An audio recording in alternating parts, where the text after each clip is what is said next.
You need a bath. You look like. Good morning, everyone. Welcome to Fresh Squeeze. We're going to get our song going today. Our song today comes from, this is an R&B song. Every song is going to be relatively short.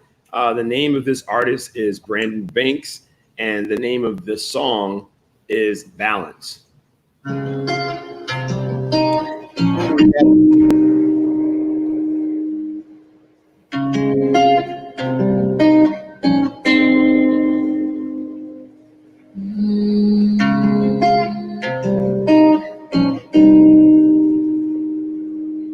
I'm not in a contest. Just don't have regrets. Take everything that I said, twist and turn you do. Twist and turn the way you do.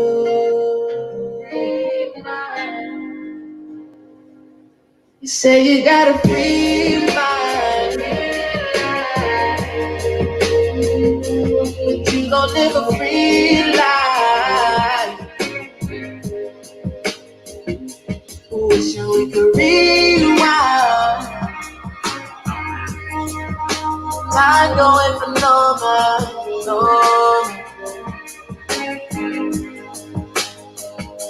I'm only human, I'm just a nuisance. Why do I exist? I only destroy, I need some balance. I wanna make sense. I need to create, trying to create life. Don't wanna ignite, don't wanna ignite.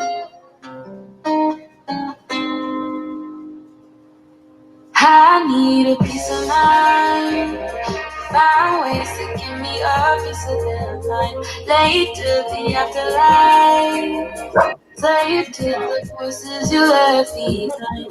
And I just want order and pray for forgiveness and pray to forgive my sins.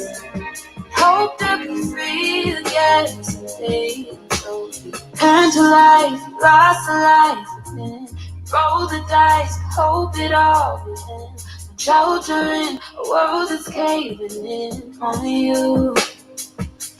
And so I open my eyes and see the balance in everything. Balance in everything. I'm only human, I'm just a nuisance. Why do I exist? I only destroy, I need some balance. I wanna make sense. I need to be trying to breathe. Don't wanna ignite, don't wanna ignite. Oh, I'm only human and I'm just a nuisance. Why do I exist? I only destroy, I need some balance. I wanna make sense. I need to create, trying to breathe life. Don't wanna ignite, don't wanna ignite, don't wanna ignite. Pretty. All right. The name of that song was Balance by an artist named Brandon Banks. So check them out. Incredible. Are they local? No, they have local ties. They have local ties, but they're not currently local. Very nice. Very nice. I like that. So good morning, everyone. I'm happy that Jill has learned how to comment in the comment section. So that's have I? Good. Yeah, you said you put good morning at 9:16. Oh, wait a minute. Chat with the host and other guests. Oh, I see it now. Wonderful. Good God. All right. So we're gonna yesterday's conversation went really well. We had special guest Carla Hall. We were super blessed to have her on. She's literally a national culinary treasure. So thanks to Ms. Hall for being on. And we did discuss some recipes out of her book. So if you haven't gotten it, please definitely get the book. The recipes are incredible. It's available on Amazon. We're going to open up the conversation today with Marta Perez. Marta Perez is currently a school board member. Let's pull her up. And by the end of this conversation, I'm sure you're going to want to contact her. Them kids that for you. Just to ask why she voted against teaching, why she voted against teaching tolerance and all of this good stuff that was proposed by Dr. Dorothy Bindros-Mendengal. All right. So yes, indeed. Very familiar. So I'm going to read you guys just a very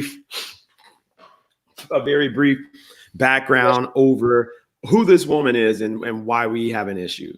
And this is something for our guests listening nationally. I'm sure you have these types of issues. And so a lot of the issues that are happening here in South Florida definitely are mirrored across the country. All right. A Cuban-American Miami-Dade County School Board member is opposing a proposal to enhance the district's anti-racism curriculum and empower a student task force to examine racial injustice, arguing the district has been a stellar example of inclusion, and claiming that any historical instances of discrimination propagated by the district were quickly righted. Marta Perez offered her comments in response to the plan's sponsor, a Black school board member whose family was made homeless and community destroyed by the school board in the city of Miami in 1947 to make way for an all-white school. The proposal from Dorothy Bindros-Mendengal, who would direct the superintendent of the nation's fourth largest school district to review and enhance curriculum that addresses racism and multiculturalism, and establish a student task force that would discuss institutional systemic racism in our society and report back to the school board quarterly. Perez, who served on the board since 1998, Jesus Christ, thank you, and represents a western part of the county, said during a virtual school board committee meeting Wednesday, it pains her that she is unable to support the plan. The events in Minneapolis were horrific, Perez said, referring to the killing of George Floyd, a Black man who died after a white police officer kneeled on his neck for nearly 9 minutes. They were tragic, and the subsequent riots, loss of property, it's a horror for our community. But in my opinion, this school district is a shining example throughout the years of inclusion in all matters, including race, ethnicity, disabilities. And if there were ever been a wrong, we have stepped up and corrected it very, very quickly, Perez said. She sounds like Trump. Exactly. She argued that the district administration should instead focus on educational fallout of COVID-19 crisis, reviewing reports and developing curricular guidelines as Bindros-Mendengal proposed will detract from this mammoth task of preparing for this school year with so many of our students needing so much academic help, Perez said. Perez also said she has expertise in racism and discrimination in Miami-Dade County because she previously worked in the inner city. That's a coded term often used to refer to majority Black communities. While there are historically Black neighborhoods in Miami's urban core, the largest majority Black city in Florida is Miami Gardens in the northern part of the county. The proposal sponsor, Bindros-Mendengal, won a seat on the school board in 2010, more than 6 decades after police abruptly threw her and her family out of their Alapata home, displacing them and 34 other Black families and taking their land by eminent domain under pressure of racist white residents and local officials. I'm the little girl who was put out of my house at 3 years old in the rain so that they could build a school. How dare you? How dare you? It didn't stop there, Bindros-Mendengal said, seemingly in response to Perez's comments. Steve Gallen III, the only other Black person on the 9-member school board, wore a T-shirt bearing a picture of Floyd that included tears streaming down the late man's face. Using video conferencing software for the meeting, Gallen appeared in front of a background picture of Emmett Till, a Black boy who was lynched by white racists in Mississippi in 1955. Despite those who will espouse that were in the midst of a pandemic, the pandemic of people of color And Black people in this country didn't start in March, Gallen said, speaking after Perez. The pandemic started 400 years ago. We've been living under the pandemic of racism, poverty, and injustice. So we're going to lean into that unapologetically. The president of United Teachers of Dade and District Teachers Union reacted to Perez's comments on Twitter. Unbelievable. So this is Marta Perez. You can definitely give her a call. I'm going to highlight her information right here. If you want to give her a call and ask her why she feels that racial intolerance curriculum is not needed for the Miami-Dade County School Board to pass, especially given all the inequities that school district has when it comes to race. And then getting us into that conversation, Marta Perez is representative of a large growing number of specifically white women who feel jaded and feel discriminated against. And here's one example of a Karen who is very, very sad because she is afraid that McDonald's employees could have done some terrible things to her food. So she felt that, so we're gonna let you see that, and then we're gonna get in our conversation. All right.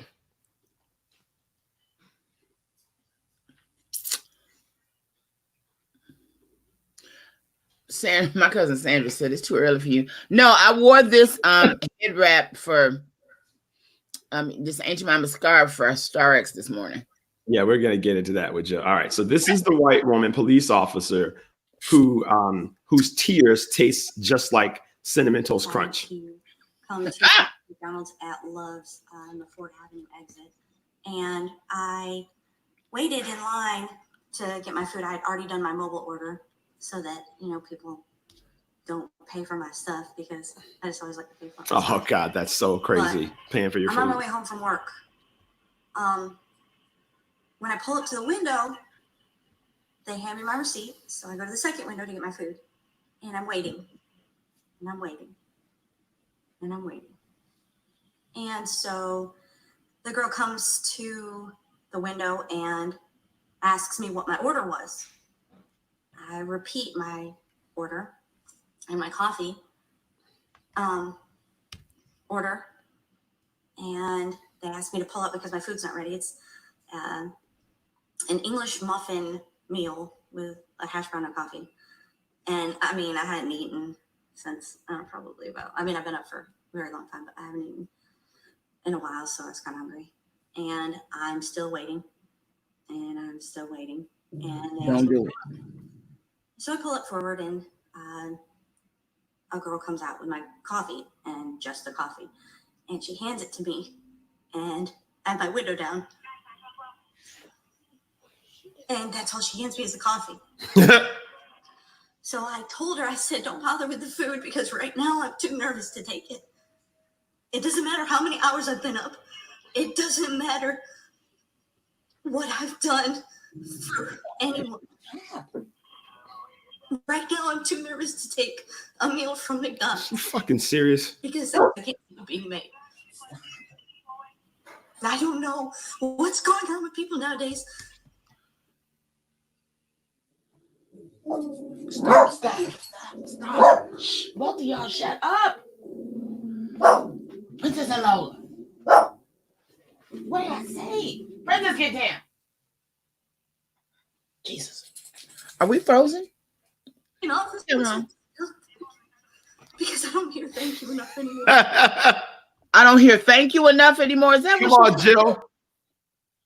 See, you done made the damn video stop. I guess that's enough anyway. Did she say I don't hear thank you enough yet? I collected her tears, and I made one of the most incredible cocktails that I've ever had in my life. That's why your stomach hurt right now. Her tears were delicious. I made a gin and tonic, and I made some homemade simple syrup with those tears, and it was incredible. Her and Marta Perez's complaints, and I'm so happy that thing passed the thing passed so that they still move forward with it. It passed 8-1. Marta Perez was the only vote against that. Someone said, should I be sad that she can't get her sandwich? Thank you, Chris. Right. In New York, otherwise I'd be right there spending my money supporting your business. So I think that thank you so much, Edwina. I think that what happens is that this fragility, right? And just complete break from reality. I mean, the biggest problem I have with that, right, Star X, is that this is somebody who is in a position of authority, first of all. Second, who has to interact with other people of other races from an authoritative position. Second, and she is batshit crazy. People were empathizing with her. Like they were of course they are. It's like when you have a coworker. Let's just say that when you have a coworker who always has that little nice nasty thing with you, and then one day she just catch you at the wrong moment, and you like, Karen, bitch, I got things to do. I don't have time for you and your foolishness. And then she's going to HR. It's that. Do you know what I'm saying? I think that is. It's like, I don't know. They always go to this the Karens, not all white women. The Karens always go to this, like they go from bitch to this fragility. Like, oh my God, I've been attacked by that black woman.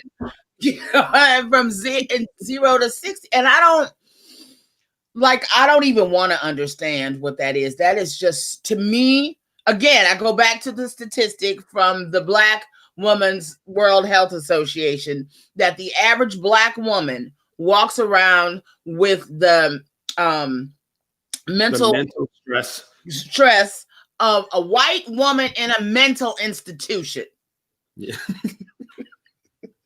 I will pull it up. I will send it to her who wants it. No, yeah. About that, our just getting up, going to work, getting in the car, going to McDonald's. Our stress level at all times is the same as a white woman in a mental institution. So I keep Karens of the world, girl, bye. When I get out to bed, I got more on my mind than you will have on your mind all week. Okay? So do not ask me to have sympathy for you at all. Period. I think that, when we look at, I didn't know this. I'm looking at a statistic where hospitalizations per 100,000 people for COVID-19 is the highest in Native American populations. Yeah, it's highest in Native American at 193, and then Blacks 171, and Hispanics 150, and Asians is low and white is low. Asian is 44 and whites are 37. That's crazy. That's the Asians. They like, stop talking about us. That's my house alarm. That's crazy, though. That's our Asian friend. Keep our names out your mouth. That's really crazy. No, but is it crazy? Really? It's just the truth. I mean, it just justifies. It justifies all the things that Ada and all of her other friends I would like to deny about being Black in the world. I won't even just say America. So I'm gonna pull up these stats right now to kind of get into that conversation about reality. I'm sorry. Did you see the piece that Benjamin sent? The link that Benjamin sent? No. Black lives do not matter in the U.S. George Floyd's brother tells the UN in a powerful speech. It came from SBS News. You want where did I put? I can't copy it for some reason. The link's not like live. Should I? Here, I'll send it to your email. Inbox. Yeah. So guys, we yesterday we talked about a number of things, and one of the things that we focused on was just understanding the differences between Black realities and perception. When you look at marketing, when you look at things that have been erroneously done on behalf of our people, in the sense of how we're portrayed, right? And we looked at some caricatures, and Jill is doing an ode to the model who was allegedly the inspiration for the Aunt Jemima icon with her beautiful head wrap this morning. So show mama on the pancake box. That used to be the show. So yeah. So with today, people. So with that said, I'm gonna pull up this chart for you guys so we can get into the conversation about the reality. Because Jill said something powerful. What she said, that she doesn't believe that some of the things that need to be changed will happen in her lifetime. And, that is a very unfortunate and very depressing state of affairs. All right. So Vox came out with this article that was really informative. And it talks about the underpaid and financially disadvantaged state of Black America. And we are going to now go down and look at just the income gap in dollars of white and, all the various races. So I give you guys like 2 seconds to look at that. And then we'll get it. Let me make it a little bigger for you. I was gonna say, let me blow up my screen because I can. I made it a little bigger. Can you guys see that better? Yeah, you can see that better. Yeah, there we go. A little bigger. All right. So let's just look at that graph for 1 second, and then. Okay. So yeah, what is it? Okay. So can you explain the difference in the color? The gap between whites and Black? I need an explanation. I don't know exactly what the dark blue versus the light blue is telling me. All right. And then we're going to go from that graph. And so as you can see, Black Americans, this is the median weekly wages in dollars. All right. And then we're going to go down to this other graph of black unemployment. And so if you look, yellow is the Black unemployment rate, and red is the Hispanic unemployment rate. Now, what's interesting is that since Trump took office, Hispanic unemployment has steadily been on the rise. Yeah. And Black unemployment has actually been on the decline, but then we had a spike. After COVID. And so now this is the last graph, guys, the Fed's data on U.S. household wealth. And as you can see, shows there is no measure by which Americans of color come anywhere close to the wealth owned by white Americans, a paradigm that has held for centuries. In the final quarter of 2019, white Americans held 84.2% of the U.S. assets. Black Americans held 4.8%. White Americans hold 85.5% of the country's net worth. Black Americans, 4.2%. Look at that graph. It's too early in the morning to be crying. That's what I got. I mean, but when and that's the thing, when you look at the just raw numbers, it is, for every Karen and everybody who tells you, why can't Black people just get ahead? I'd love a tattoo of that graph and be like, here, and just every year change it, because it just takes so much of our, just like that Ada woman, it takes so much of our humanity away to weigh us against people who have basically had, a 400-year start while we gave them free labor. If we had had free labor for 50 years, we would be ahead. If not on the same parity, we'd be ahead. Yeah. By the sheer nature that we are even still here through all we've been through. It just is. And that's why I say, you know, that it doesn't, like, I'm not sure I'll see it in my lifetime, because then, you know, we're not all on the same page. You know, Yeah. we have that, what's his name? I want to say it's Rick Scott, the brother, No, Tim Scott from South Carolina. Just awful. Same thing. Just awful. That's about right. Just, I mean, it's almost inhumane that is a black man. Did he have lobotomy? Like, what has happened to them? And I used to be the surgeon. Everybody's name is his squinty eyes, talks real low. Secretary of Housing, Ben. Nobody. Who are you talking about? Who are you talking about? Ben Carson.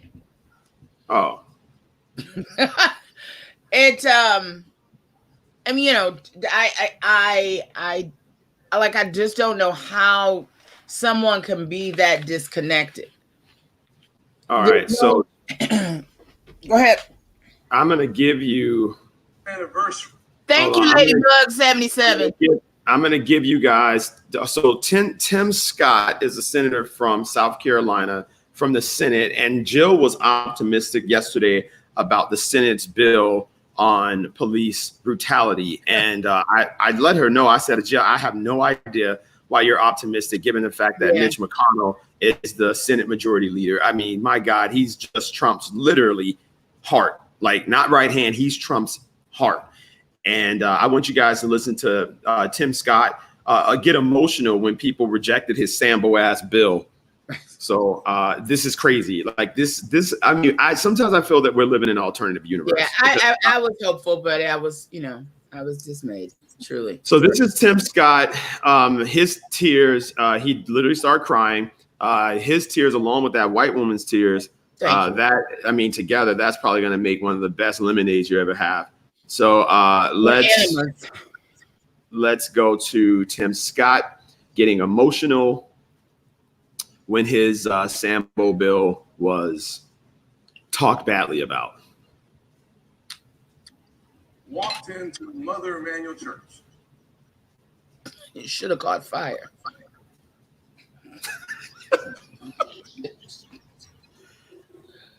Like, this guy's so fake. So, I mean, just look at this, the theatrics. What is this? Get on with it. That's the Lord talking to him. Going, boy, don't do this right now. Don't do it. Don't do it. Don't do it, nigga. Don't do it. That's exactly what that is. All the ancestors are trying their best, but they're getting drowned the fuck out. That's exactly what's happening. Get on with it. Yep. Oh, here we go. Okay.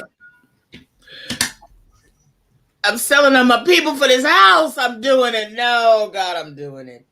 Don't do it, nigga. Don't. Listen to believers talk about the love of God.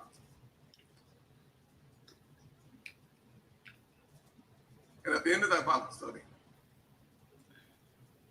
pulled out a weapon, killed 9 people.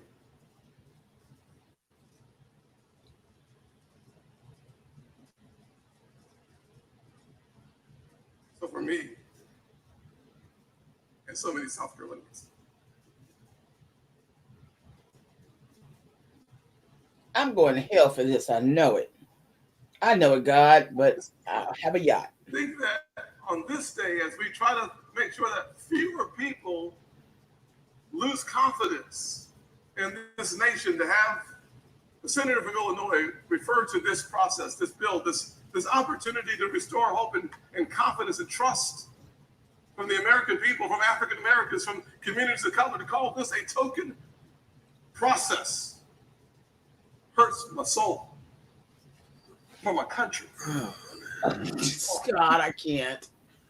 To think that the concept of anti-lynching that's a part of this legislation to be considered a token piece of legislation, because perhaps I'm African American and I'm the only one on the side of the aisle. I don't know what he meant. But I can tell you that this day, to have those comments again, the soul. But on the other side, they're wanting to race bait on tokenism. While this legislation will provide resources for body cameras, for anti-lynching, for de-escalation training. But no, we can't concern ourselves with the families I sat with at the White House yesterday and in my office yesterday. Instead, we want to play politics because this is 2020 and we're far more concerned about winning elections.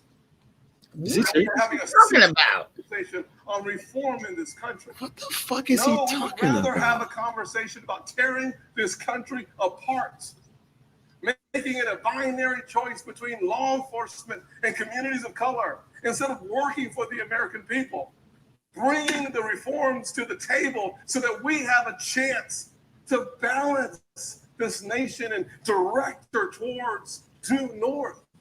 No. Just obey your white people. Just obey them. You'll be fine.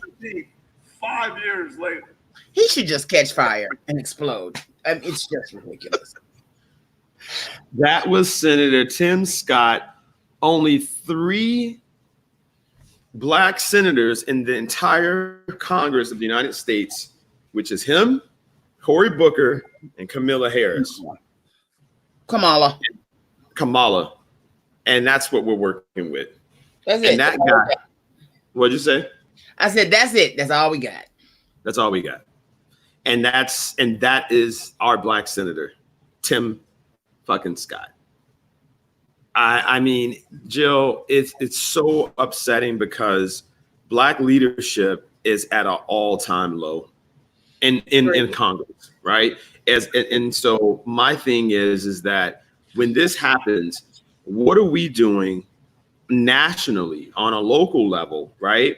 To seriously have these discussions about, okay, we know that we have, everything breaks down into 3 categories, right? Health, welfare, and safety, right? That is the cornerstone of any community being successful.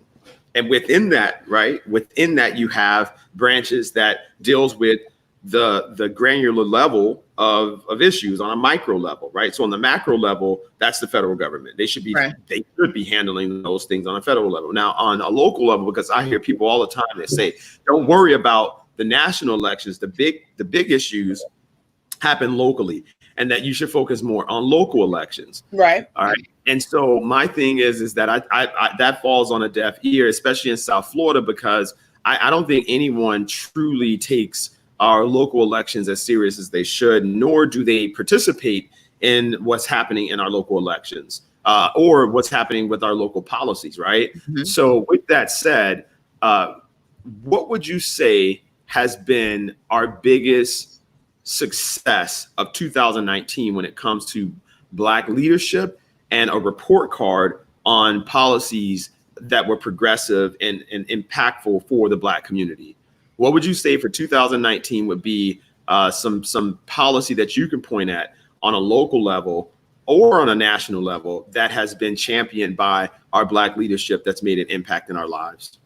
Okay, so let's let's ask the our audience on a national level, because we do have people from kind of all over, like New York, a couple of people. Detroit, New York, yeah. Detroit in the house. What's up, home team? Cass Tech.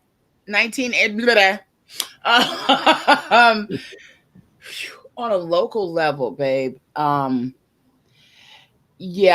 am sadly heartened to find something that sticks out to me as having been a great policy change for the black community. I think I won't say the only, but the most vivid signs of progress to me have been people being, because of all of the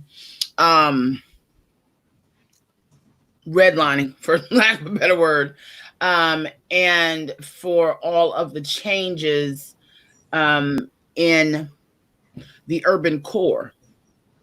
I think that the level of engagement of people outside of the urban core on what's happening and who's guiding that and who's at the table on that, I think has been the greatest shift. I think people are starting to understand that these urban cores are the richest center of Miami.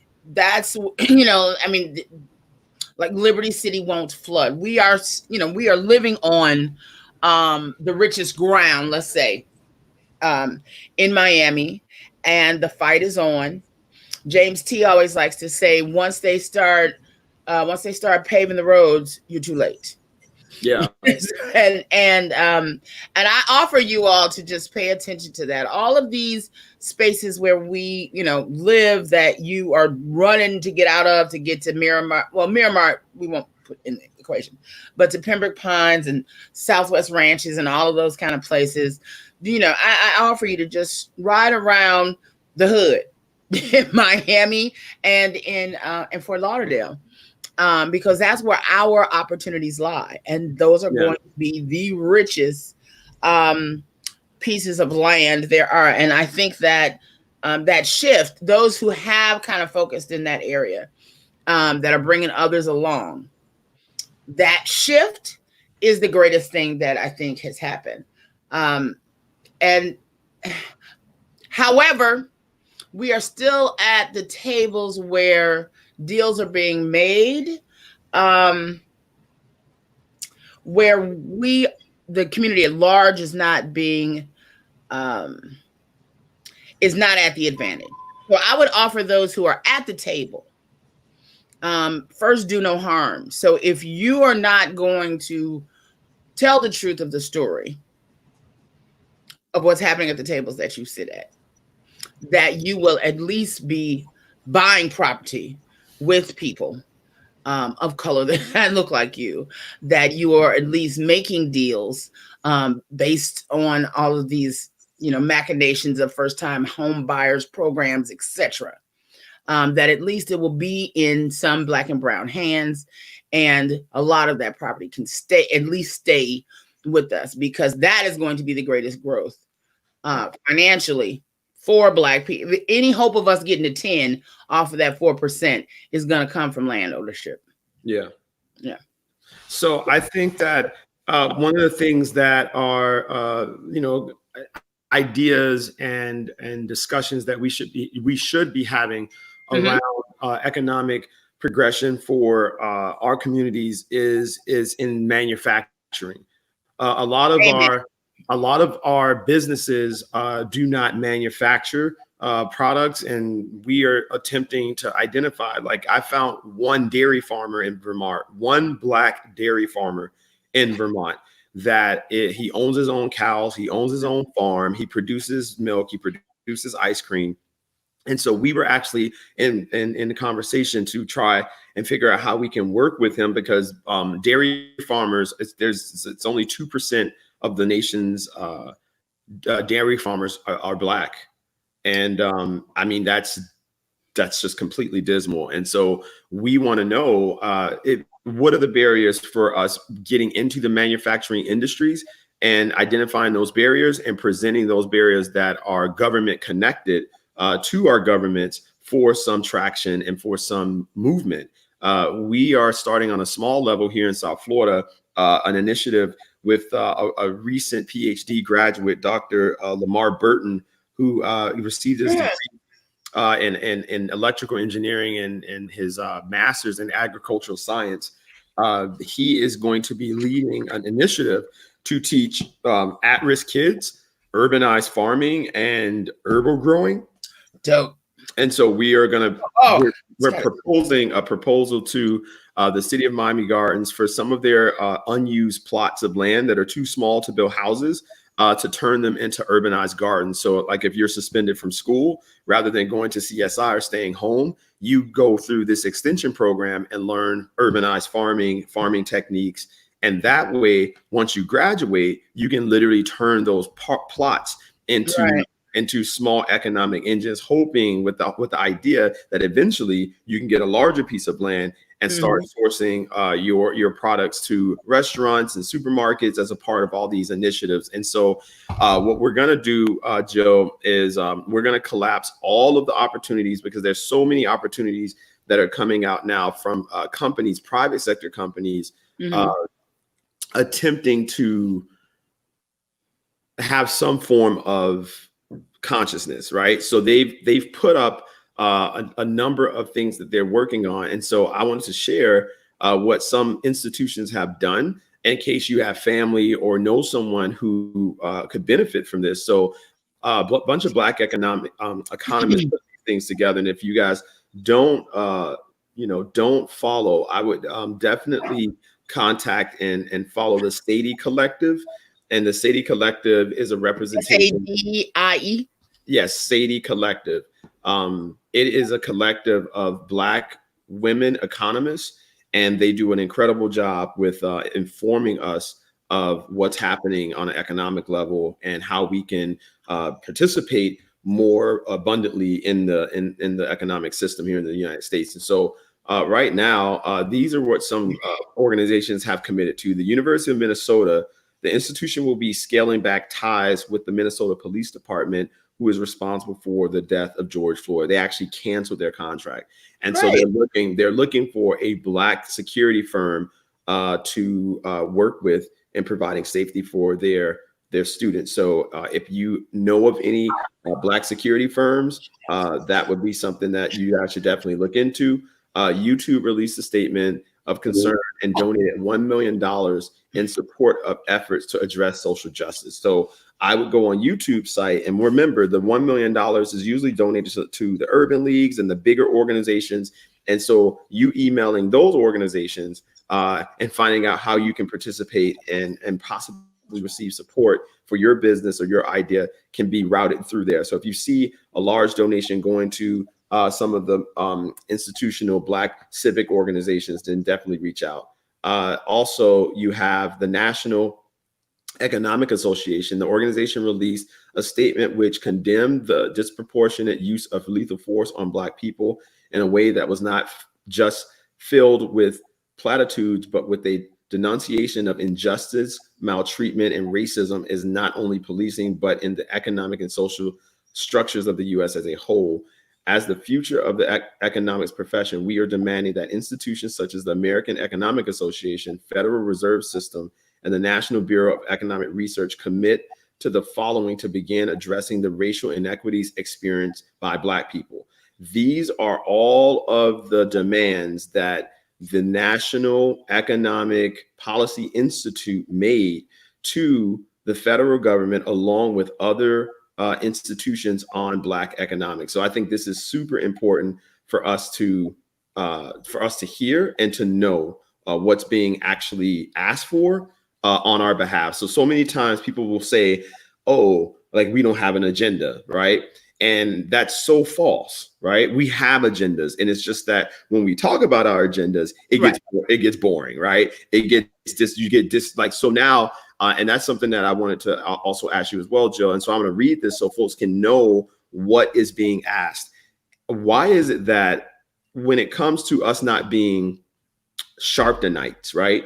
And I like Al Sharpton, but if we aren't talking about race in the context of edutainment or screaming and fist pounding or being very like, how is it that we don't have the level of interest from our own people when it comes to having these conversations? Like, why do you think the interest falls off? Is it a sense of like nothing's ever going to change, or I need to be emotional to like respond? I always wondered that. I want because I think a lot of times we address people, and it's not we don't address people where they are.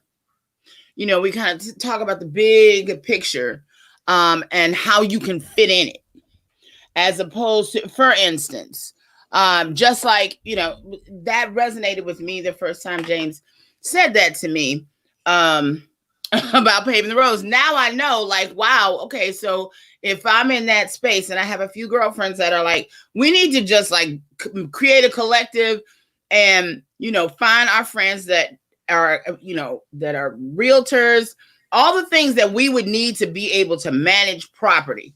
We need to just get ourselves together and do that. And then somebody will come in with the diatribe of Lola. That's why I picked her up. I was hoping she'd stop. With all of this long, funani about how, well, you got this, that, and the other, third, this, and the other. Okay, guess what? I glazed over after minute 3. because this is not my area of love or expertise, but I want to make money. And this is what I do to make money. This is what we all do. And we came to you because this is what you do to make money, to kind of help us put this thing together. I don't want to feel like I have to have a PhD in, in macroeconomics to be able to, buy a couple of houses with my girl. You know what I'm saying? And that's why we glaze over like, really, bitch? I'm not going back to school. I've done all of this. That's one of the reasons. Yeah. The second reason is going back to what I said in the very beginning, that a Black woman is walking around, Black people, period, are walking around with the stress level of people in mental institutions. It's like, please don't add more to my plate that I have to learn in order that I can move ahead. I'm doing everything I can to move ahead in this space. I'm bringing you in because my people trust you, and we want to move to the next level, and we want you to help us. And I want to be able to trust that you are telling me the truth. You have my best interest at heart, and you know what to do with this money, like I know what to do with this microphone. And, but that's what I think it is. I'm a teacher in Liberty City. I would like to learn more about that program. Exactly. So when you were talking about it, that's a case in point. When you were talking about it, I was like, yo, that is a dope program. And do kids have to just, have had disciplinary issues in order to be a part of it? Because when okay. I mean, I think that so the reason that we stuck on the disciplinary issues is that one of the ways that we stopped child murders in Opelika, was identifying the high risk kids. And so we looked at this is a fact. The entire time that we had our at-risk program in Opelika, there was not one child murder. There wasn't one youth murder because we knew all the murderers. We literally knew them. And so all the murderers and came over me like, leave kids alone. Well, we did. And so we knew the kids that had the ability to kill you. And so, and it was so crazy, Jill, because I treated them like their age, even though they were 15 and they were known to, shoot and possibly kill folks. They were 15 years old to me, and so I think that's something that Black people do very well with our people. We recognize the innocence, even when that innocence is externally removed, internally is still there. These are still children. I mean, and so we see our kids as our kids. We don't see them as adults. We don't call them men and women. And I think that when they do break the law, the flag on the play, we'll come back to that another day, but we do call our boys men. That's the little man, that whole concept of that, and how so many young Black men who are raised by single Black women, ascribe, adult characteristics to their children their man children way too early. Yeah. And, it was very uncomfortable. There was a mom, and I'll never forget this one mom. And, we had a great relationship, but, I started noticing that she would just allow her teenage son, who at the time was just turning 15 turning 16. They were smoking weed together. They were drinking together. Yeah. It was crazy. Right. And so I just couldn't process it. She was a former drug addict. So it didn't, yeah. So for her, I want you to get it with me at home before you go out in the streets and do it. Yeah. That's what it was. That's exactly what it was. Mm-hmm. And so, we do have to do a better job. I think the issue with so many single mom headed households, there's a shift happening from what I saw when I was in my early 20s working with single moms to the single moms now. There is a very interesting dynamic of how they put their sons on almost pedestals. They baby them in the sense of they just encourage them almost not to work when they're young because they get them everything. They dress them up. They just, there's no level of earning anything, Well, and there's a parallel going there because on the one hand, you want to protect them and give them everything that they need. And on the other hand, in some ways they do kind of step in almost like a surrogate husband. Do you know what I'm saying? A lot of single Black women a lot of single women, period, but particularly Black women. You know, your Baby Boy. That's Yeah. you know what I'm saying. Just go watch Baby Boy. I mean, and it's so amazing how it's in so many. We can point to so many moments in our popular culture that will tell you that story. And Baby Boy would be that. You know, would be definitely the one to tell you that story. Great idea. And statistics was taken in order to solve the problem in your program. Exactly. And you know, and Marcella, did I pronounce that right? Cozier? Maricela. Maricela. And when you were saying that, it reminded me of my Miami story. Do you do my Miami story every year? No. Okay. Right, because I invited you to mine this year and you did not come, but that's okay. Well, last year. Anyway, I did mine at Vizcaya. And because the whole concept of those of you who don't know Vizcaya, you can Google it. Those of you who are in Miami, you know it. It was what the Deerings, the Deere people, the John Deere tractors and all of that. Okay, that family owned homes in Florida, you know, bigger than Jarabi Stadium back in the day. Just massive. Anyway, so the whole idea of telling my Miami story was, you know, to be in all of this magnificent opulence and have, you know, crab. There it is right there. So that's where I had my Miami story. And you bring people together to talk about their Miami stories and what Miami means to them. So that's where I had my party. And I had Crabman 305 and I had Miss Shelley's conch salad. And I had, you know, all of the like Caribbean and soul food dishes. And we sat right up in all of that opulence. And Dorothy Bendros-Menegal was there. Terry Williams was there as well. But the whole idea is that is the dichotomy of who we are.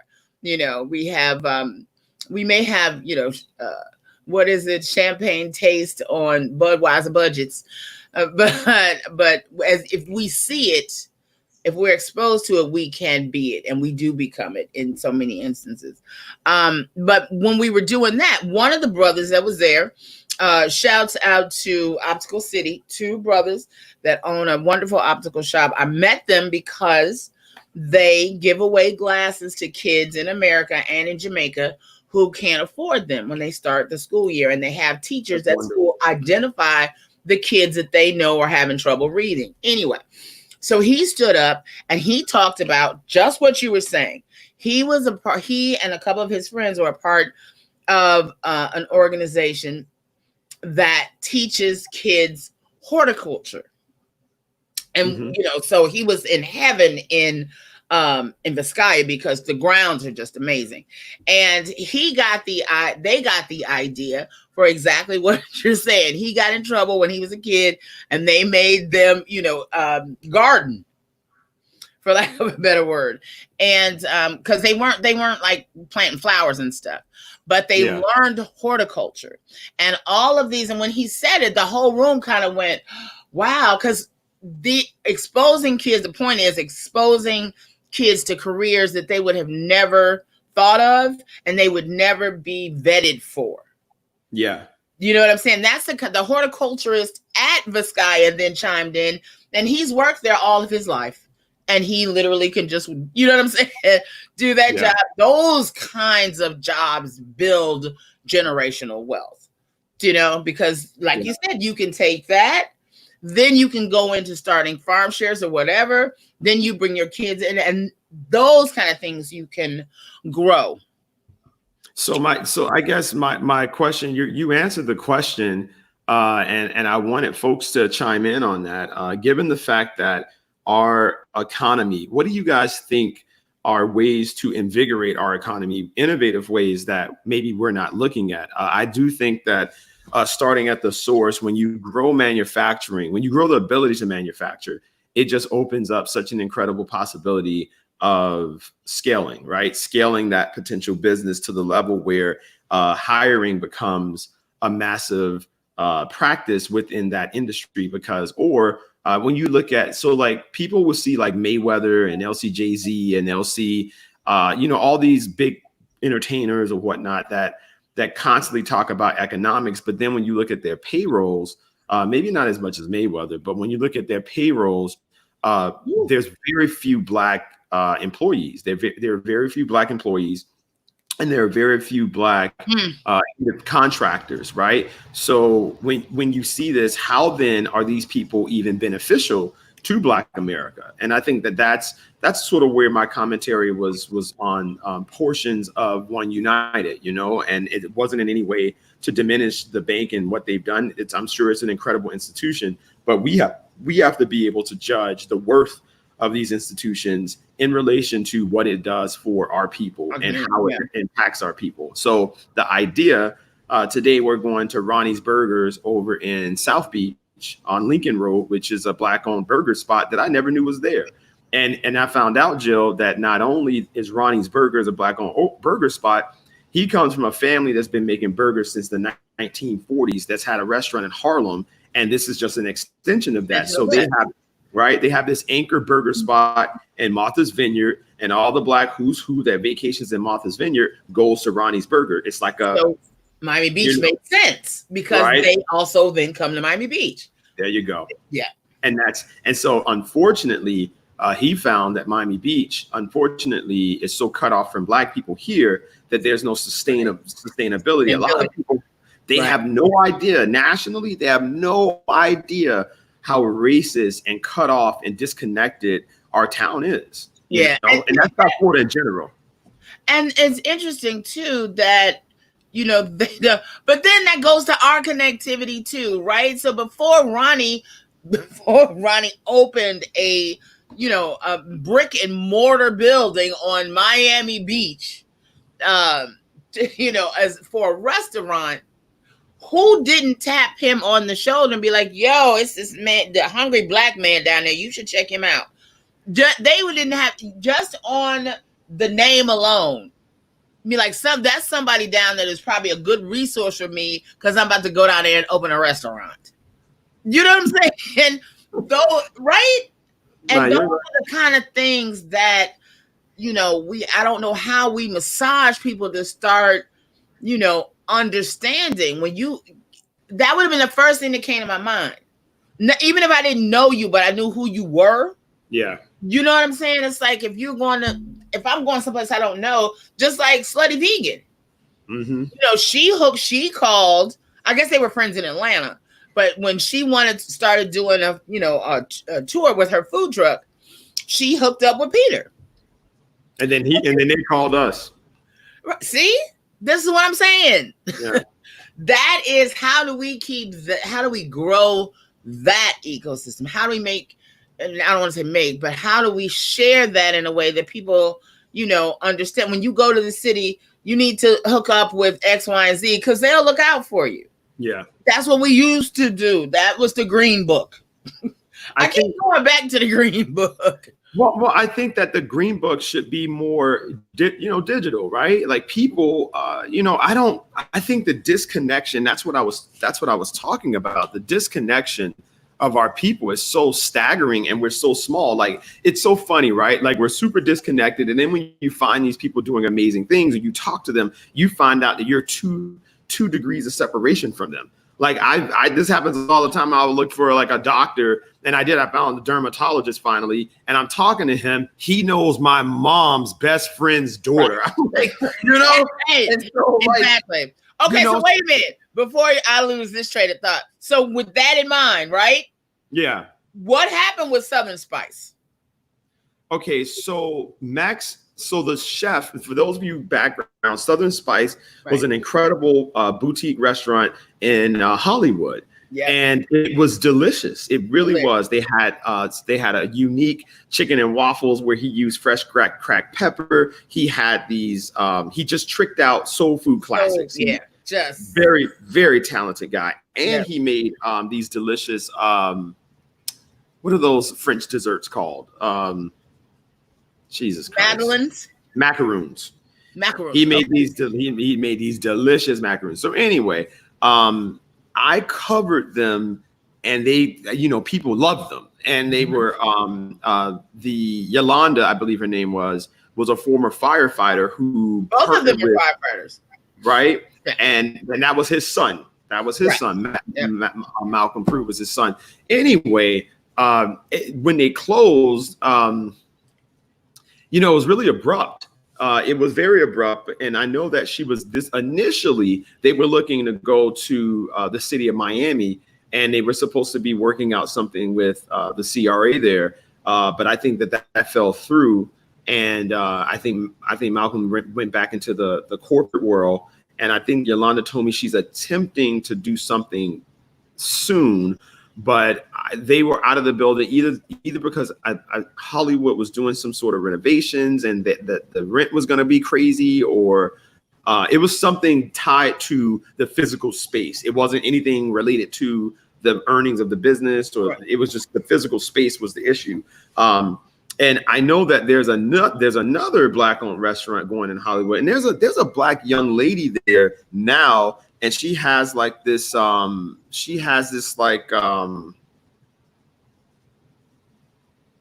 it's like a salad little spot. I went there and I didn't like it at first, but I gotta go back. She's not from here. Is she in Miramar? Is that the one that's in Miramar? No, it's in Hollywood. Oh, It's a little salad, mac and cheese sandwiches. It's like it's not really, it's our food, but done in a very non-Black fashion. So it's just really, it's strange, right? So I gotta go back over there. But like I said, today I'm going to Cote Gourmet over in Miami Shores. Great food she does. And if folks never had escargot is pretty much, it's snails.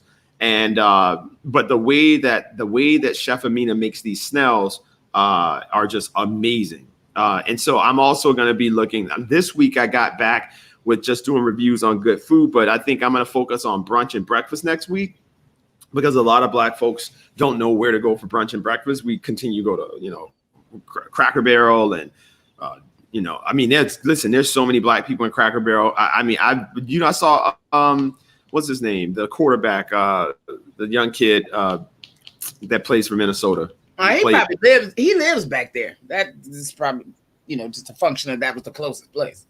Oh, yeah. Maybe. But Teddy Bridgewater. Teddy was in there. But I go to the Cracker Barrel. Now, I will admit the Cracker Barrel does have good pancakes. I like their pancakes.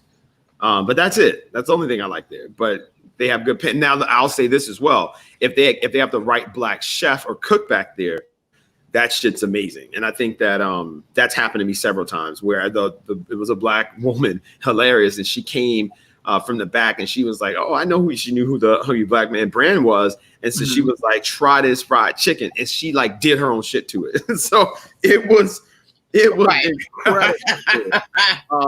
But I think that like Black brands, right? Black brands that Black people are married to economically. Sometimes I get a little upset, right? Like, I don't know why we're so married to brands that are incredibly racist, or just because we just start using it. Like, I really was researching the historical usage of Lawry's, and it seems to be the same thing with Gucci and everything else. Lawry's is a steakhouse out west, and it's a very popular steakhouse among the elite.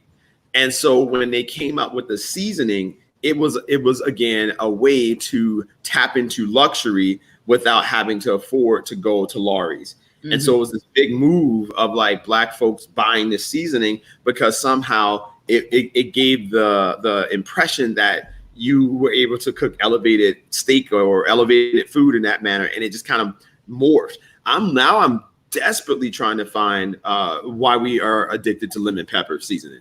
That's something that was, right. I don't know when did it happen? I don't know when the lemon pepper thing happened, but but if you look at the back on just a sidebar while we're on seasonings, if you look at the back of it, right, the diet I was telling you about before, the Pritikin Center, and then this diet is part of it. It's extremely expensive to go to Pritikin Center. I'll just tell you that off the rip. However, right, one of their edicts is a 1-to-1 ratio on sodium and calories. So if it's 100 calories, can have no more than 100 milligrams of sodium. Because sodium is the biggest problem that we have. It makes you retain water, high blood pressure, just everything. Sodium is not your friend, right? So exactly. So look on, right now, wherever you are, go look on your lemon pepper seasoning, the Lord, anything in your cabinet, and you will see that 9 times out of 10, the sodium is 5 to 6 times the amount of calories in whatever you're eating, right? Just on that, I can almost see my cheekbones again. This roundness is coming out of my face just because I really, really seriously cut down on sodium because my blood pressure was getting really high. That is one of the reasons why our blood pressure is so high. And then look at the amount that you use, right? The suggested serving size is typically 1/4 of a teaspoon. Measure that next time you're going to make your lemon pepper chicken wings. Measure out 1/4 of a teaspoon and see that you'll know. I swear to you, Star Rex, I'm an average person, right? Yeah. I was using almost 15 times the amount of sodium. Because when you just take it and shake it, you got about 7-8 tablespoons. You know what I'm saying? After it comes out the grease and you shake it on and if you just for a week, when you're using your seasonings, use it based on the measurements on the back of it, you'd be like, oh my God, I have literally been killing myself. You know what's really crazy, and the salt also is the narrowing of vessels, blood vessels. The lemon pepper seasoning, it can be very, very healthy. And Chef Kofi over in Miramar, but via Carroll City, Chef Kofi, actually, we were cooking at the house one day, and so he's a vegan chef, and so he was like, well, I'm gonna put some lemon pepper on the asparagus, and I was like, why? And Jill, sure enough, that was the best asparagus. It was delicious. But you have to make your own lemon pepper in order you do not to have all that sodium. Yeah. Someone said, I agree, the lemon pepper craze came out of nowhere. I'm one of a few Black people that don't like lemon pepper. It's way too salty. Exactly. I think that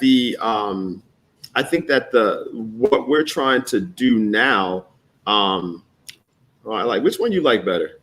I like, what was the other one? Go back. No, you got this one. You got this one. That's it. And you got this you one. just got to come back in the screen. No, come there. I can do that. That's the best one. Okay. I like that one. So can you put stuff down at the bottom? This is all housekeeping. Sorry, y'all. Can you put like crayons and stuff at the bottom of there? Crayons? Crayons. Words. No. I can change the banner, but that's too much going on. Yeah, no. I'm just saying, like, if you were if you said something and you wanted to put the address down there, I think I can. Yeah, I can. I can. We'll get there. It's our third day. We'll get there. Yeah, and guys, I want everyone to know that this whole week is definitely a test. It's not our morning show will be in its real swing of things in the next week or so, but this is our test. Right. Run. This is me just letting Star X do his thing now, and then I will drop the hammer on him. Right. and that's cool. How you time code a show. Yes. But so back to the brands that we're married to, right? So we're married to McCormick seasoning, right? Which is a problem because, as you saw with Carla Hall, the national brand declined to work with one of the most known Black chefs in the nation on her cookbook, which is insane. But we still buy it. We're married to Crystal Hot Sauce, which is located in the heart of Louisiana, who obviously is run by white people since 1920 something. So that should tell you what's happening with them and their donations to the current president and all that good stuff. We are also married to brands under the Darden restaurant brand. So I see too many of us going to the Fridays, the Chili's, the Olive Gardens. And these brands are, when you talk about sodium, is so high that one entree sometimes gives you 2 days worth of your sodium intake. If not more. And, Yeah. you know, so that's a big problem. And so what I'm asking myself is, how do we start the process, right? So if you have a Black owned, like, let me show you guys this and you guys tell me what you think. And Master P, you know, he's coming up with this stuff, but let me show you guys what he's Bobby doing. Brown, how's his seasoning doing? I told you I was going to get it. I wanted to show you guys this. And you tell me what you think. So this is Master P. He, you know, he came up with this. This is real. This is not fake. You know, somebody was about to say, I think the square gets bigger via who talks on the screen. He tried it. Oh, okay. So, you know, this is Master P. I just want to show you guys. We're going to go to his website. All right. There you go. And so the thing about Master P, why isn't it showing it? Oh, I'm my sorry. goodness. I meant to tell you too, before I forget, we get off of here. Malcolm Gladwell that I mentioned to you, the book Outliers. Yes. That I mentioned, he has a podcast called Revisionist History, and it's back. So wherever you get good podcasts from, make sure you check out Malcolm Gladwell's Revisionist History podcast. It's dope. Oh, I will, definitely. Revisionist history. Mm-hmm.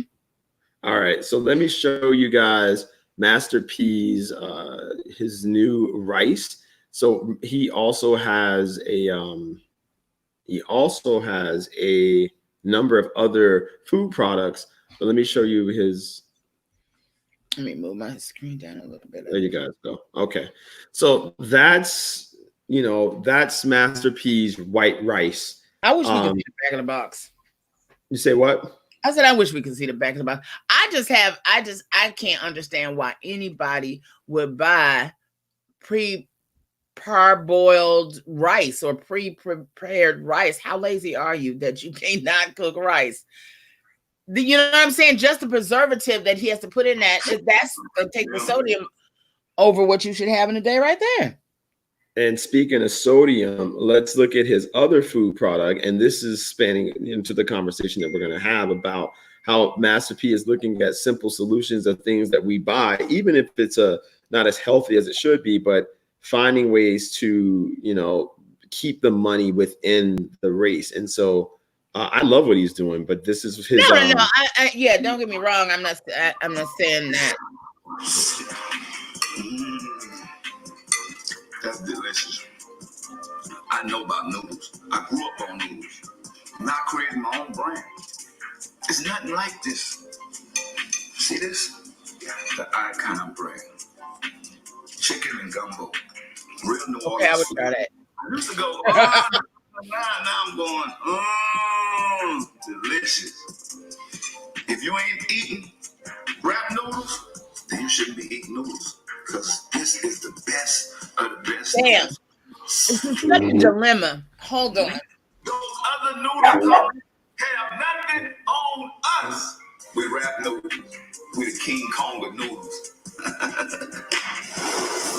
So what I liked about what he did, I'm going to show you guys the wrap noodles, is the low sodium vegan choice. And so this is Master P responding to an industry need that we greatly need. And I want to show you guys just how incredible his brand is responding to a need. And so he does these really cool videos. The wrap snack, wrap noodles. I'm making a ghetto meal like Boosie like to put tuna in here. I like to put the Boosie hot sauce with like mine with some eggs. I get up in here, make mine gourmet. I know eat for it is the goon with the spoon. I am Chef Boy RP. And there's a lot of challenges out there. There's dance challenges. There's all kinds of challenges. But you know what? We've been eating noodles forever. It's time to make a wrap snack, wrap noodles challenge, and start off with the wrap noodles. Get it, add what you want. I add a little corn, spices, add some eggs. I do the shrimp, might do some sausage. do the chicken. So y'all know how to do it. They call me Chef Boy or P. And it started off, if you're a cook, you got a recipe about noodles, just put it together and let's make a real meal. It's the Rap Snack Rap Noodles Challenge. Ask all y'all to join it, whether you're a superstar, regular person, E40, boosting. Let's turn up in the kitchen. So, yeah, right.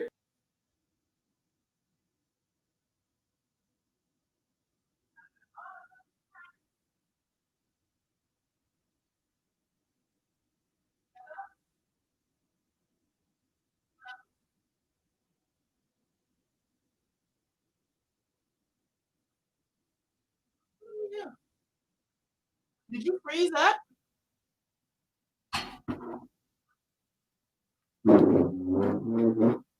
Did we lose him? Here I go. There you are.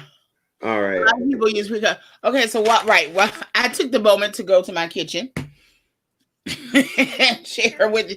This one. Everybody uses. I'm gonna make you bigger so they can see it, Joe.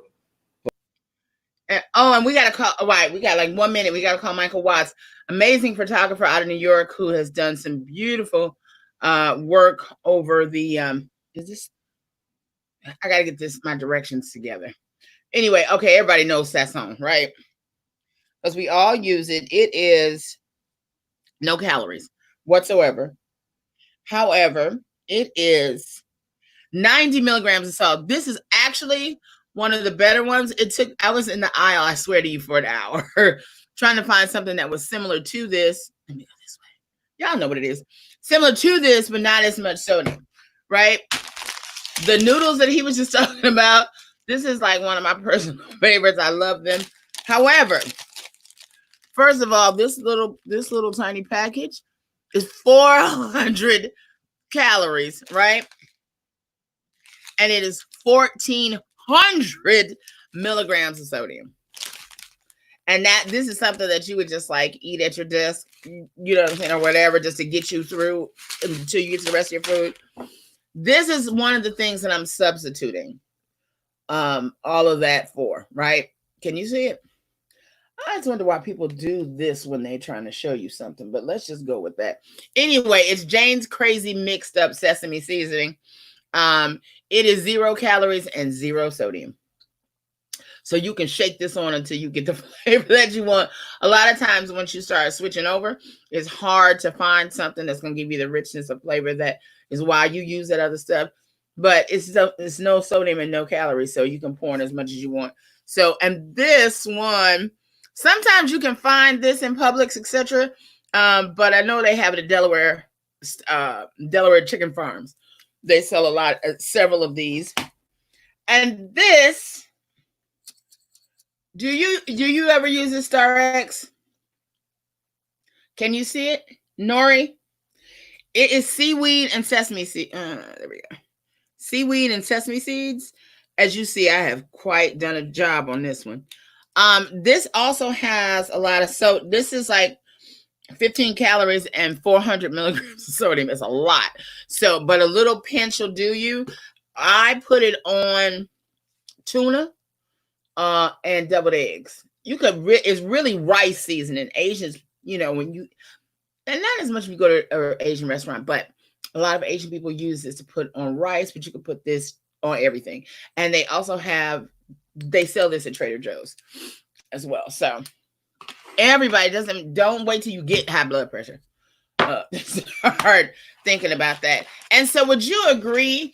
We got to call Mychal. Would you agree, Star X, that a lot of times if it's something that you really want that has a lot of sodium, if you just water it down a little bit more,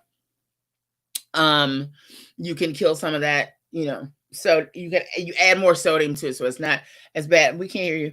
I like the Black entrepreneur spirit, but the pre-cooked rice and noodles is killing our community. Exactly, that's my whole thing. Yeah, that's not. Yeah, no, you're absolutely. She's right. I mean, the thing is that you looked at anything processed, right? Anything processed is going to be killing you. And so minimally processed foods and whole foods is really where you want to stay, right? And so if you go to a restaurant and you're going to the Fridays, you're going to the Chili's, all that stuff is processed, right? None of that stuff is whole.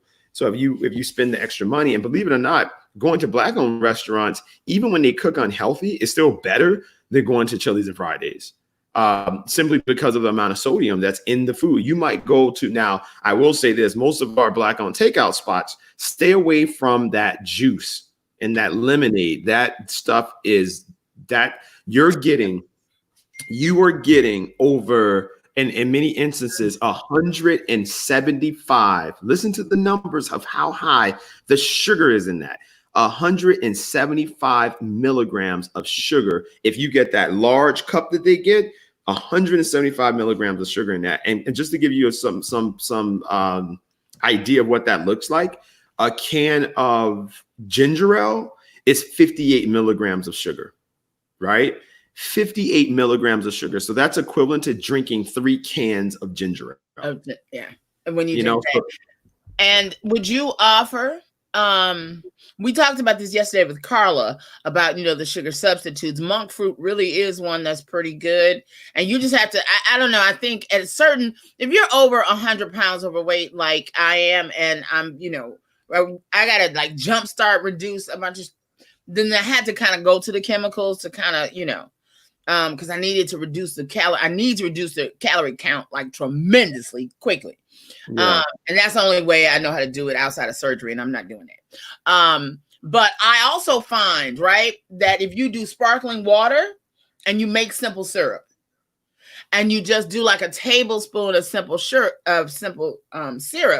you're getting way less. Oh, Tracy said yes, 175 milligrams of sugar and over 2,000 milligrams of sodium. Thank you very much, Tracy. Yes. Yeah. And so, do you ever do that? What's that? Make a simple syrup and use that as especially in drinks. Oh, I always make my simple syrup sometimes out of fruit. I don't even use the sugar method. I'll take peaches and then I'll reduce it, put some water in there. I'll just keep stirring, add a little bit of vinegar because it gives it takes off some of the edge a bit, and that does really well in craft cocktails. I was at Dukanoo yesterday, which is the site of our Juneteenth festival, if anyone's interested, in Wynwood. And I love the fact, and Bar One, I like Bar One's new bartender. She makes her own simple syrup. Yeah, and, I like, yeah. Right. And then at Dukanoo, they do the same thing. And so, it's just real small hacks to kind of decrease. And it's a pathway, right? Like most people don't, right now I'm in a position in my life where I need to get more healthy and I want to get fit. People don't understand fitness and health are two different things, right? You can be very healthy and look unfit. And so fitness is vanity and it's hard, so I'm trying to tap into the vanity so that I can motivate myself to get out there, do extra push-ups and sit-ups and stuff. Okay. Is your photographer friend coming on? Oh, I thought we were okay. So don't we have to send him a link? Yeah, I sent it to him already. Oh, wait a minute. I did send that. Oh, he could have been jumped in. Do you have? Here's an amazing. Have the link? Did I send you? I just want to show people his photographs before he jumped on, so that they can have an idea. This is a nat. Go ahead. You have the pictures already, though. Yep, but you gotta send it to my inbox on Facebook. Oh, I sent it to your inbox on. You sent it to my personal phone. I know when you asked me, I sent it to your email. Sent you the link. I've been thinking about getting a dog. You should. You see my lovely children. And they are quiet right now. Oh, they went back to sleep. I fed them. Someone put Flavor God, but Flavor God isn't Black owned. Yeah, Flavor God. Yeah, Flavor God is cool, but you're right. It's never come. Oh, that's what I went to get. Do you know this sister that makes wine infused salt? I know salt, but you use so much less of it because it tastes so incredibly good. Black owned. You know what I'm talking about? What you talking about? The sister that makes wine infused salts. Yeah, she hates me. Really? Yeah, let me see if I hold on, Joe. Let me see if I got her stuff. Hold on. I'm gonna bring it on the camera. One second. Oh shit! I sent that to you and not Michael. Starx said he sent you the link. Do you see it? It's a Facebook Messenger link. Y'all, sorry.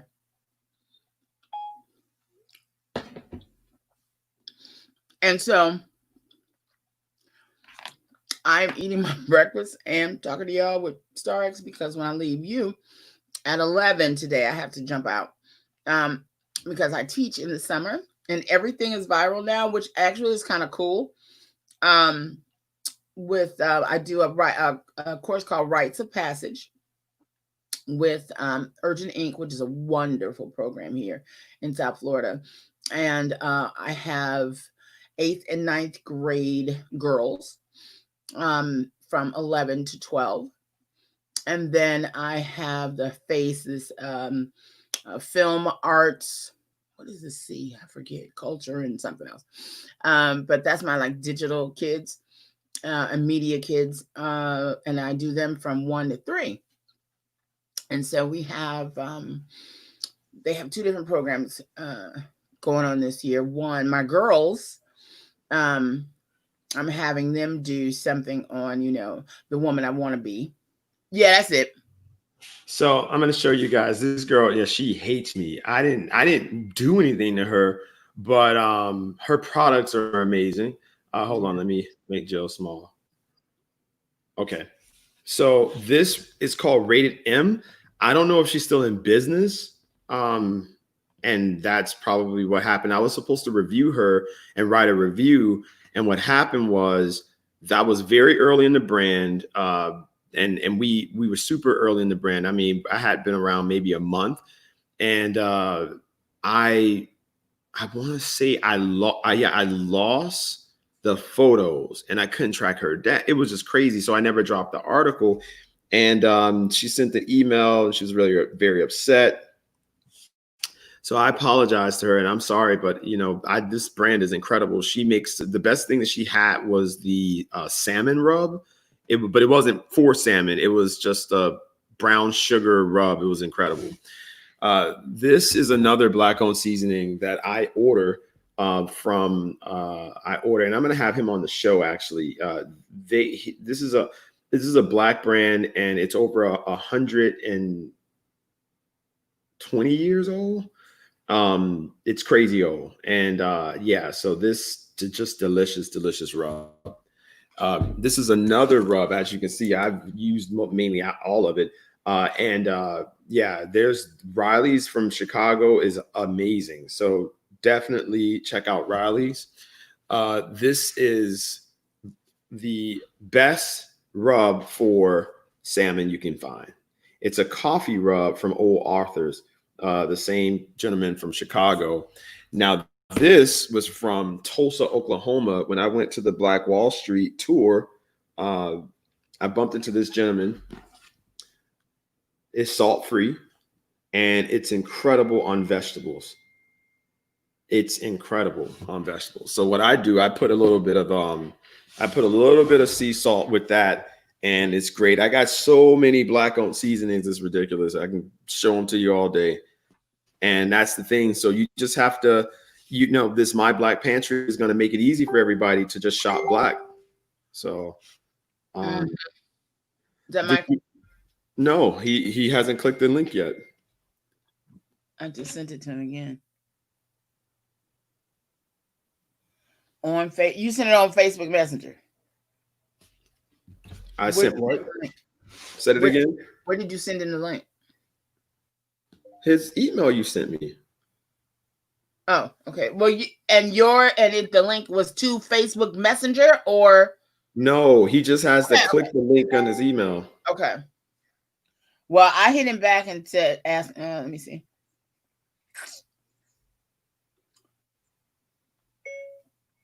Did you get the link? If not, we can always grab him tomorrow. But anyway, he has some really beautiful work. He has been on the ground in New York with the protesters since March. And we, wanted to, he reached out to me yesterday and wanted to. I was like, you should come on and share some of your work, and tell us about what is really happening at Ground Zero, because I really haven't talked to anybody who is like, working on the ground in the middle of the protest. So I'm really looking forward to speaking to him. But if he gets in here, we got like 15 minutes or at least, and he can always stay once I dip out. So tomorrow, this week went by really fast, man. It's Thursday. It did. What It we really gotta have did. a throwback Thursday too. We need a throwback Thursday moment. And It did go by fast. I mean, and it sucks because when you're working from home, it just gets so monotonous at times, and you don't, I'm not an extrovert, but I like to people watch, so I don't like talking to people, but I like people watching. I like observing people. So, right. It just gets a bit like, and people don't realize that, especially after the reviews and things. And I'm not a unfriendly person by any means, but I don't really talk to people. No, seriously, I don't really talk to people in real life like that. Yeah. I don't, and it's not that I don't want to. It's that I know that I'm a super opinionated person. I'm just hyper aware of who I am, so I don't want to offend anybody. So it's like if you come over here, sparking a conversation, I'm liable to say something that is going to offend you. Well, So I'm of the mind that if you do that, he said he did not get the link. That's crazy. Yeah, I sent the email that he sent. If you let me send him the same link I sent you. Okay. But we need his photos. Where can we show people his photos? He's got them. I mean, they're he's with all the agencies, so we would have to. That's why he's got to come on and do it, because otherwise we would have to go through. I don't remember what service he's on. Well, yeah, send him the link. He can, so at least at the end of the show, he can show Facebook. Let's see. How am I on yours? Hold on. So anyway, there we go. So this is why this thing has a waiting room. That's why the StreamYard has a waiting room. So you just like have them sitting over. When people are in the waiting room, can they hear what's going on the show? They can.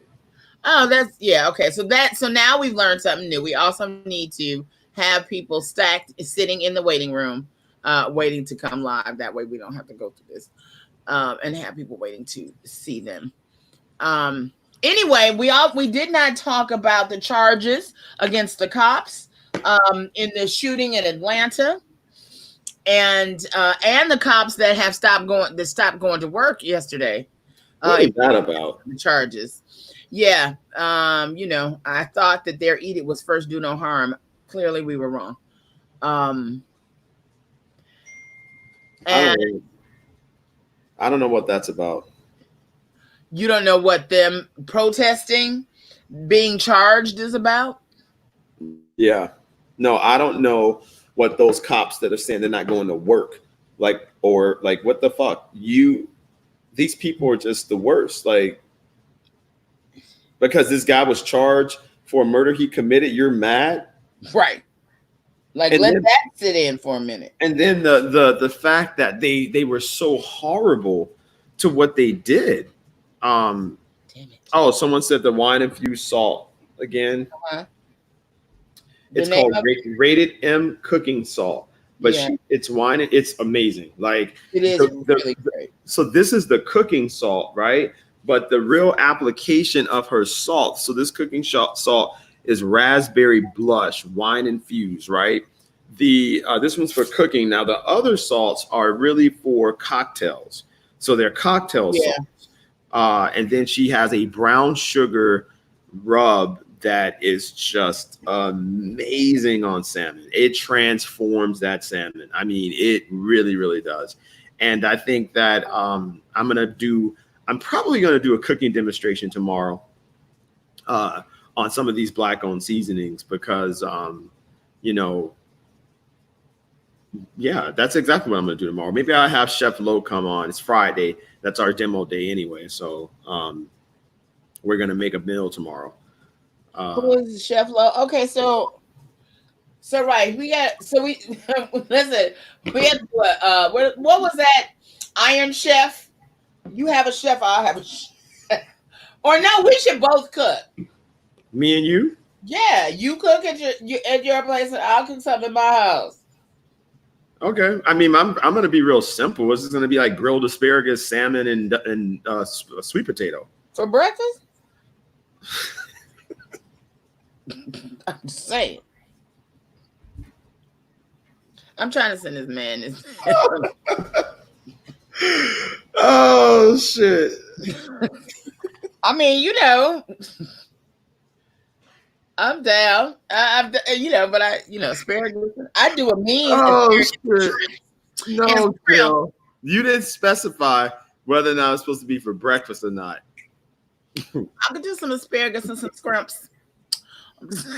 I would rather do the shrimp and grits though. I don't like. You know what? I hate making shrimp. I make really good grits, but I just hate making shrimp and grits. I just think it's so basic and dumb. Like I just think it's basic. I don't know. I mean, it's in the flavor. It's how you do it. I love grits. You know who has good grits and fish? Have you ever been to Dairies in Hollywood? How often do I go to Dairies? Dairies is delicious. They know me by name. I got my own booth at Dairies. I gotta and you know what? But that family has a great story, right? Great story. I gotta finish my article on them. Yeah. I just sent him the link, so hopefully he's about to jump in because boo. I gotta leave in 1 minute. Okay, so Mychal, he's not on here. Let me just tell him. Okay, Mychal, I gotta jump out of the live now. So we're gonna get you tomorrow, and I'm gonna call you tonight. Love you, mean it. So Jill has to hop off, guys. That means that I'm gonna hop off. Oh, there you go. So so you get an abbreviated show today. Yeah. So the hope was that Kanisha Paul was going to be here, and then she would just continue on for me when I drop out. But she came down with some sort of flu. We will connect with Kanasha hopefully on tomorrow, but next week we're gonna have Dwayne, not Dwayne Wade, Udonis Haslam. Udonis. We're gonna have Udonis Haslam and his business partner Sylvester, who's an incredible brother, but Sylvester, not business manager. I'm sorry, Sylvester came down with a toothache and then had to get one of his molars removed. I was like, Jesus. So I know he's down for the count. So he will be on next week, and we're also going to have Spectacular from the R&B group Pretty Ricky on, and some other special guests. What day is he on? Okay, I'm gonna take a pit. Someone's asking to DM the cooking salt. It's rated M. Rated M wine infused cooking salt. That's the name of it. And that's right. She's out of Oakland, but she had a plant in Fort Lauderdale, and I think the plant is closed down. And so you can email her, and I'll put the email right here for you guys. You can email the creator at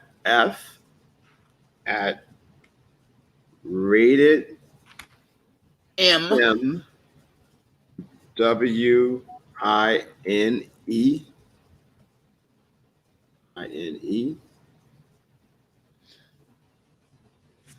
and desserts.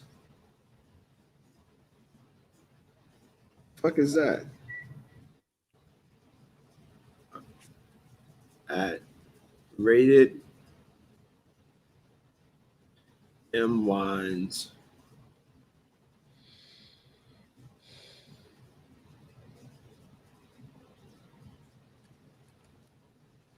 Have you ever done anything at Miami Beach Botanical Gardens? It's so pretty. I did.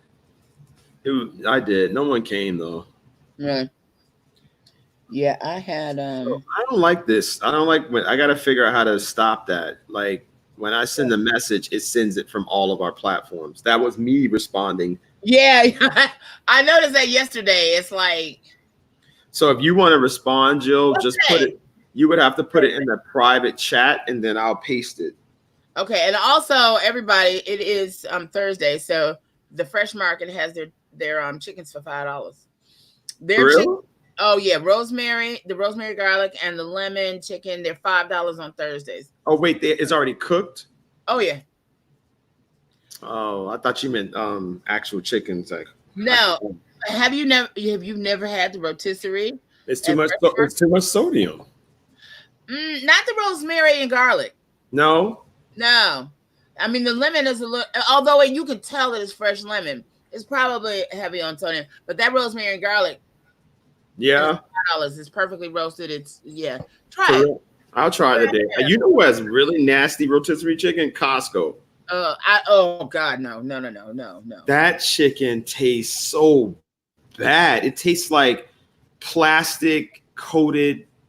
I don't eat none of that pre-made at any of those. The rotisserie chicken at Fresh Market made me stop getting Publix.